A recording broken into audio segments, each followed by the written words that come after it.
Nama saya Jiang Ranyun, dan saya seorang aktor. Dalam 7 tahun sejak debutnya, dia telah membuat 3 film dan 1 drama, dan kolaborasinya dengan Yi Fei Cheng selalu menjadi hit. Seluruh dunia menyatukan kami, dan bahkan sahabatku bertanya kapan aku akan menikah dengan Yi Fei Cheng. Aku hanya bisa mengatakan tanpa daya bahwa aku benar-benar tidak mengenalnya. Yi Fei Cheng telah memainkan berbagai peran. Dia dapat menghidupkan orang-orang dalam drama tersebut, tetapi di luar layar dia berwajah dingin dan sopan serta menjaga jarak dengan semua orang. Yi Fei Cheng terbangun dari kecelakaan mobil dan mengalami masalah ingatan. Asisten mengiriminya materi promosi dan ulasan online untuk drama baru tersebut. Dia mencari secara online dan melihat banyak video yang berhubungan dengan hubungan saya. Penggemar CP menjadi gila di komentar. Dia terkejut setelah membacanya dan merasa bahwa dia sangat mencintaiku. Setelah menonton beberapa video analisis ekspresi mikro saya, dia bahkan lebih terkejut dan patah hati, dan memutuskan bahwa saya sangat mencintainya. Serial TV kedua yang kami kolaborasikan, A ASCII Birds, langsung menduduki posisi teratas setelah dirilis. Selama siaran langsung, Yi Fei Cheng datang terlambat. Agennya memberitahu saya bahwa dia mengalami kecelakaan mobil kecil dan memiliki beberapa masalah ingatan yang membuatku khawatir. Sebelum aku sempat bereaksi, Yi Fei Cheng duduk di sebelahku dan memanggilku, istri. Penonton di ruang siaran langsung dan penelusuran populer meledak. Yi Fei Cheng memiliki bulu mata yang sangat panjang. Dalam satu adegan, kami berdiri sangat dekat satu sama lain di tengah salju tebal. Dia melepas sarung tangannya dan menyentuh pipiku dan berkata dia ingin pergi. Setelah direktur memanggil kartu itu, asisten memberikan saya jaket. Saya sangat kedinginan sehingga saya hanya bisa menghentakkan kaki saya. Yi Fei Cheng memberi saya botol air panas. Tapi kemudian dia mengabaikanku. Bekerja bersama lagi 2 tahun kemudian, saya hampir melupakan kebaikannya. Dia terlihat tampan, dan penampilannya dalam drama Republik Tiongkok menambah temperamen militernya. Dia beralih dari penuh kasih sayang di layar menjadi dingin di luar layar, sangat cepat. Tiba-tiba ada keributan di lokasi syuting, dan kami melihat kilatan cahaya di kejauhan. Benar saja, kami syuting atas nama orang lain, dan kami diusir oleh petugas keamanan. Tapi di malam hari aku masih melihat nama dan CP kami di pencarian terpopuler. Kastil Asuka mencapai posisi teratas segera setelah dirilis. Ia menerima banyak publisitas, terutama untuk protagonis pria dan wanita. Masa promosi bertepatan dengan musim topan, dan hujan lebat di kota es, penerbangan Yi Fei Cheng tertunda. Setelah dia mendarat, ponselnya dipenuhi dengan pesan teks dan panggilan. Setelah mendengar suara ibunya yang memintanya pergi kencan buta, dia menjawab, ayo ngobrol, dan kemudian beralih ke Weibo. Dia memiliki akun trompet dan merupakan penggemar saya. Ternyata, saat dia membaca pesan pribadi tersebut, dia mengalami kecelakaan mobil. Saya dibangunkan oleh jam alarm dan mengetahui bahwa Yi Fei Cheng tidak akan bisa syuting majalah di pagi hari dan jadwal siaran langsung mungkin juga berubah di malam hari. Saya lama mencari dan tidak menemukan berita tentang kecelakaannya, jadi saya berpikir untuk kembali tidur dulu. Akibatnya, Yi Fei Cheng mengalami kecelakaan mobil dan terbangun dengan amnesia. Sheng adalah orang asing. Belakangan, ingatannya hampir pulih, namun ingatan yang berhubungan dengan saya masih belum lengkap. Ketika dia melihat ponselnya rusak, dia mentransfer uang kepada asisten dan sopirnya untuk menenangkan keterkejutan mereka melaporkan kepada istrinya bahwa dia aman, yang membuat Liao Sheng takut. Setelah hujan, langit cerah, dan suasana hati Liao Sheng suram. Setelah Yi Fei Cheng mengatakan bahwa istrinya adalah aku, dia yakin Yi Fei Cheng tidak memiliki pernikahan tersembunyi, tetapi ada sesuatu salah dengan otaknya. Dokter mengatakan bahwa Yi Fei Cheng mungkin baik-baik saja setelah beberapa saat. Yi Fei Cheng mengganti ponselnya yang baru, masuk ke WeChat dan melihat pesan dari ibunya, lalu mengingat isi obrolan sebelumnya. Dia tidak menerima pesan saya. Dia membuka kotak obrolan dan ragu-ragu untuk waktu yang lama, tidak tahu harus berkata apa. Yi Fei Cheng membaca materi promosi dan ulasan online Xiao Luofa dan menemukan bahwa komentar tersebut mengatakan bahwa hubungan kami tidak bersifat publik. Dia mencari nama kami di internet dan melihat artikel tentang ulasan hubungan yang menurutnya terlalu dangkal. Dia juga mengikuti jejak selancar netizen dan menemukan banyak video berorientasi CP yang meyakinkannya bahwa dia sangat mencintaiku dan aku sangat mencintainya. Saya juga ingat bahwa saya pernah berkata bahwa saya tidak ingin hubungan itu dipublikasikan dan saya merasa seperti bajingan. Pada siaran langsung malam hari, saya tiba lebih dulu, Yi Fei Cheng terlambat, dan penggemar mendesak saya.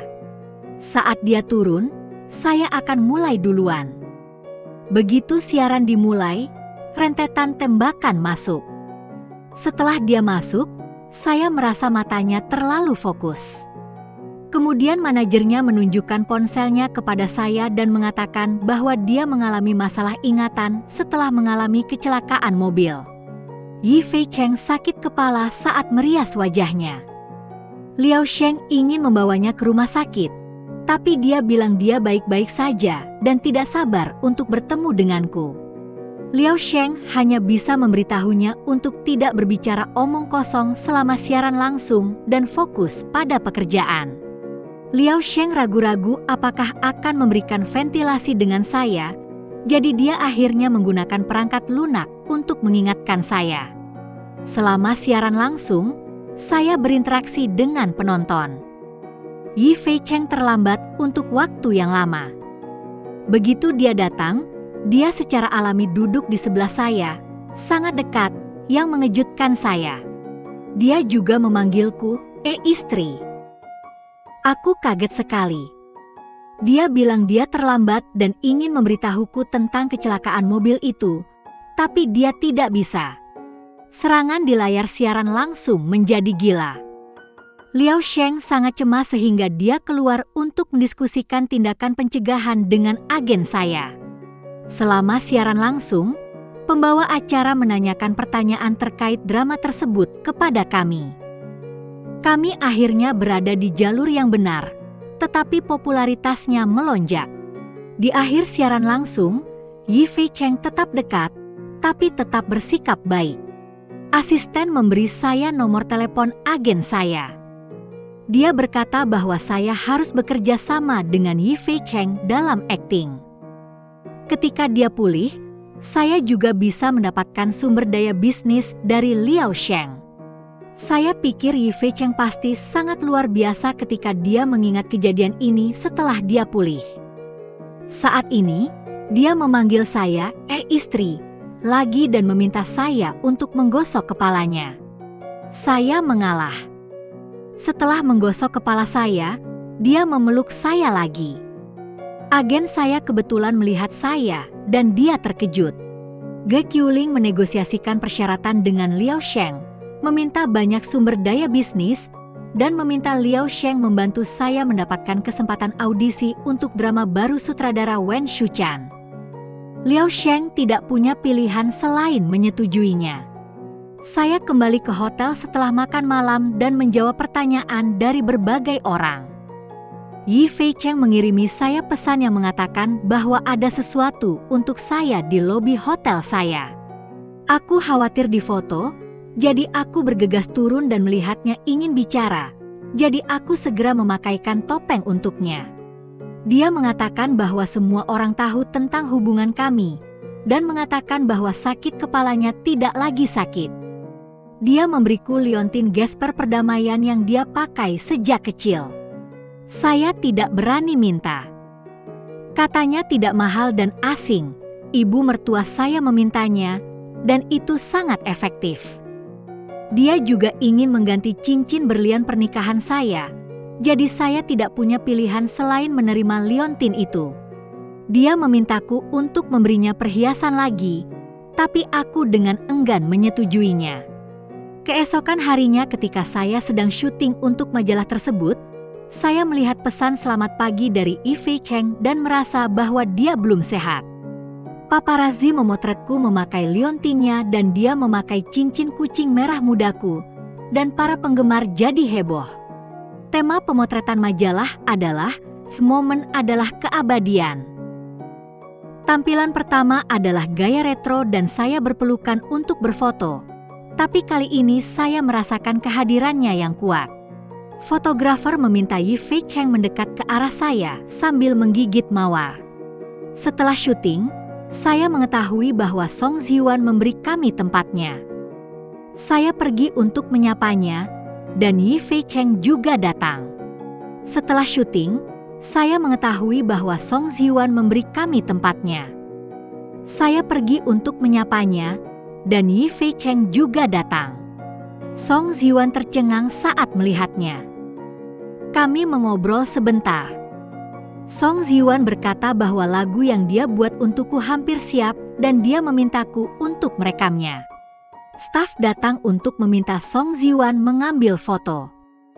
Ketika saya pergi, Yi-Fei Cheng meraih pergelangan tangan saya dan berkata bahwa dia tidak menyukai Song Ziwan dan mengakui bahwa dia cemburu. Saya pikir dia manis dan tidak berdaya, jadi saya memintanya untuk melepaskannya, tapi dia menolak. Dia bahkan mengatakan akan membawa mobil saya kembali ke hotel, dan bahkan memesan kamar di hotel. Akhirnya, kami keluar sambil berpegangan tangan dan masuk ke mobil yang sama. Asisten itu duduk di kursi penumpang dengan sangat bijaksana. Saya akan pergi ke Hainan untuk merekam variety show, tapi Fei Cheng tidak bisa pergi. Saya sangat kecewa. Saya pergi ke Hainan untuk merekam variety show langsung tentang kehidupan pastoral. Jin Binghe adalah tamu lain dalam penerbangan itu. Dia menyapaku dengan mawar di tangannya. Yi-Fei Cheng menonton siaran langsung dan bingung mengapa seseorang menyatukanku dan Jin Binghe. Tim program tinggal di tepi pantai. Jin Binghe membantu saya membawa koper saya. Yang lain di ruangan itu sedang bermain-main dan sangat antusias ketika mereka melihat saya. Yi-Fei Cheng merasa suasana internet tidak bagus dan terlalu banyak orang yang mengetuk CP. Dia melihat bahwa Su Tianze dan saya berada dalam kategori yang sama dan ada orang yang berkonflik satu sama lain. Jadi dia berkomentar bahwa Su Tianze sudah tua dan bajingan serta kemampuan aktingnya rata-rata. Setelah saya mandi, saya bergabung dengan permainan dan mengetahui kebenarannya. Pertanyaannya adalah tentang orang yang saya cium untuk pertama kalinya di layar. Lalu kita menarik kebenarannya lagi. Pertanyaannya adalah aktor yang paling banyak berkolaborasi adalah Yi-Fei Cheng. Sebenarnya, pertanyaannya adalah tentang siapa yang paling saya sukai di antara rekan aktor. Saya pasrah dengan jawabannya dan tetap Yi-Fei Cheng. Penonton sangat antusias dengan CP.